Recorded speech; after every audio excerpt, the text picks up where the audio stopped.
बच्चों ये एक्सरसाइज 7.2 का सेकंड क्वेश्चन है। यहां पर बच्चों उसने हमें दिया है त्रिभुज एबीसी में एडी भुजा बीसी का लंब समद्विभाजक है। इसमें बच्चों यहां पर ये त्रिभुज एबीसी है, इसमें जो ये एडी है ये भुजा बीसी का लंब समद्विभाजक है। लंब का मतलब होता है बच्चों यहां पर 90 डिग्री का एंगल बनाता है। और दूसरी बात समद्विभाजक साइड का समद्विभाजक है, तो बच्चों यहां पर बीडी किसके बराबर हो गई? डीसी के। दर्शाइए कि त्रिभुज एबीसी एक समद्विबाहु त्रिभुज है। तो यानी कि हमें शो करना है कि ए बी एसी के बराबर है। तो बच्चों इसमें हम क्या करेंगे, पहले हमें दिया क्या है वो लिख लेते हैं। त्रिभुज ए बी सी में एडी भुजा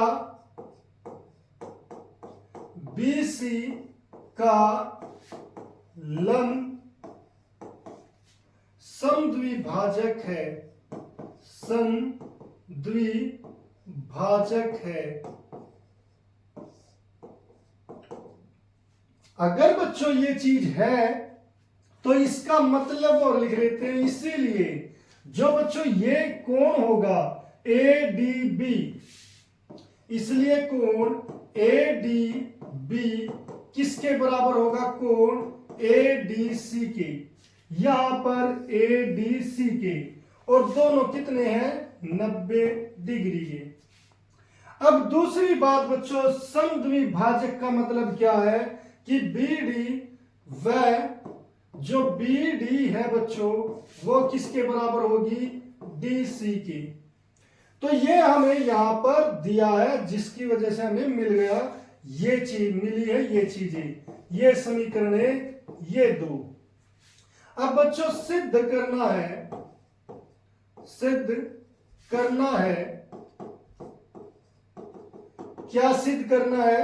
ए बी बराबर ए सी, ये सिद्ध करना है। तो बच्चों हम यहां पर एक ये त्रिभुज ले लेते हैं ए डी बी और दूसरा त्रिभुज ले लेते हैं ए डी सी। तो यहां पर अगर हम इन दोनों को सर्वांग सम दिखा दे तो हमारी ये ए बी इक्वल टू ए सी हम प्रूव कर पाएंगे।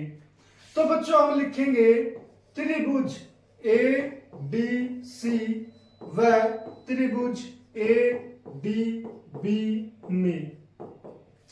तो बच्चों मैंने पहले इस त्रिभुज को लिया है, तो पहले इस त्रिभुज को लिख लेते हैं। यहां पर हमें कौन कौन से हमारे पास रूल होते हैं बच्चों? ट्रिपल एस होता है, एस ए एस होता है, ए एस ए होता है, आर एच एस होता है बच्चों। ये चाहे इसको आप छोड़ भी दो, यहां पर आपको इनसे ही पता चल जाएगा।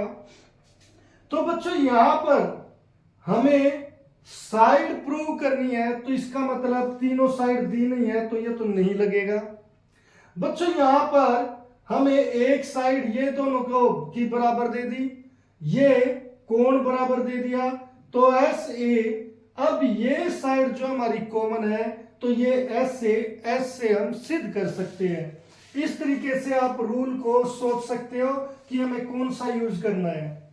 तो बच्चों यहां पर पहले डी सी बराबर है बी डी के, हमने यहां पर समीकरण 2 में सिद्ध किया है, समीकरण 2 से। अब बच्चों कोण बी बराबर है कोण ए डी सी, हम इसे कोण ए डी सी लिखेंगे बच्चों। इस कोण को बराबर है कोण ए डी बी, समीकरण 1 से। तो ये बच्चों हमें यहां पर 1 से मिल गया। और जो साइड एडी है वो बच्चों दोनों में कॉमन है, इसे हम उभयनिष्ठ बोलते हैं। तो इसीलिए बच्चों जो त्रिभुज ए डी सी है वो सर्वांग सम हो गया त्रिभुज ए डी बी के। रूल कौन सा बच्चों? SASC। और अगर ये सर्वाग सम है तो बच्चों ये साइड इसके बराबर, ये साइड इसके बराबर, और ये तीसरी साइड क्या हो जाएगी? आपस में ये भी बराबर हो जाएगी। यानी कि इसलिए AC किसके बराबर? ये AC किसके बराबर हो जाएगी? AB की। कौन सा रूल? CPCT की corresponding parts of congruent triangle. तो इस तरीके से बच्चों ये काफी आसान क्वेश्चन था जिसमें हमें थोड़ी बहुत मेहनत करनी पड़ी और इससे ज्यादा कुछ इस क्वेश्चन में था नहीं।